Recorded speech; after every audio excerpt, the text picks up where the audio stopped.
Čus lidi, tohle je 10 faktů o UFO. Že první fakt je, proč se v obilí dělají, nebo někdo dělá tyhle znaky. Nějaký lidi si myslí, že to je kód, nějaký, že to je plošina, kde oni přistávají, a nějaký, že to udělali lidi.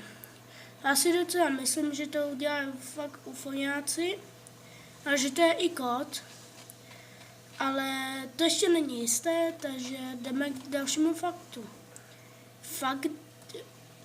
Druhý fakt. A to je, proč UFO hlavně přistává v noci. A proč jich je vždycky na obloze 3. Vždycky není míň jak 3 světýlka na obloze. Občas můžete vidět jedno velké, ale to je víc světýlek u sebe. Máme fotku, vidíte? To je jedna velká loď, ale proč je jich vždycky víc jak 3 nebo 3?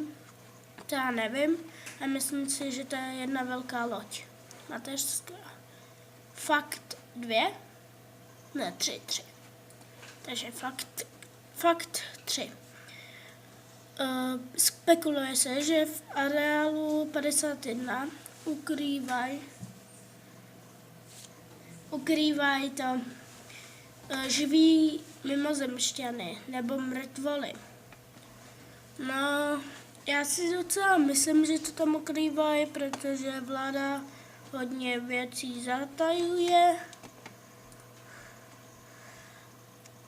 Pátý fakt, což nevím, co to je, na tady té fotce, která se nevidíte, ale tady je hlava.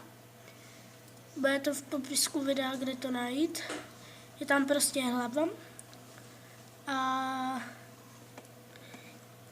nevím, co to je. Pátý fakt. Když uvidíte UFO, občas můžete vidět i záblesk, jak jde z něho. Takže tady by měla být někde fotka.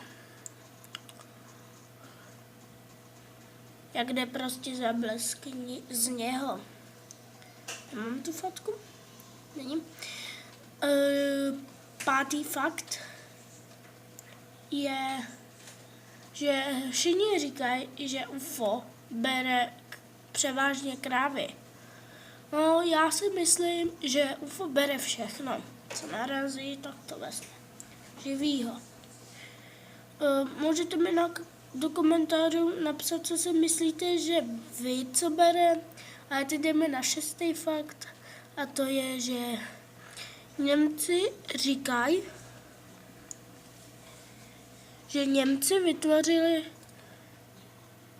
UFO, ale je to jenom konspirace. Tady vidíte to německé UFO. Mám zkusím ukázat z dálky. Tady vidíte to německé UFO. Jdeme dalšímu obrázku a to je, jdeme k dalšímu faktu, to je 6. To je, všichni si říkají, že UFO jednou ovládne celý svět. No jo, ale to nemusí být pravda, UFO nemusí být zlý. Další fakt je o tom, že UFO útočí na lidi. No to už je docela větší fakt. Jako větší, že to je možná pravda, tady vidíte to, tady máte nějaký rodinný dům, na něj šel. A 7. fakt, nebo 8, já takom nevím, myslím, že 7. 7. fakt je, že UFO, říkám to správně, UFO, že? Byla fotka v jedné knížce, že UFO letělo nad nějakým městem. Neví se kde a neví se jak. jako nad nějakýma stromama. A koukejte. 1, 2, 3. Zase 3 UFO. A 2 za ním. Už zase. No, tak jdeme k 8. faktu. A to je, že UFO bere letadlo. Prostě bere letadlo tady. UFO bere letadlo. Což já si myslím, že není vůbec pravda, že UFO by nemuselo brát letadla.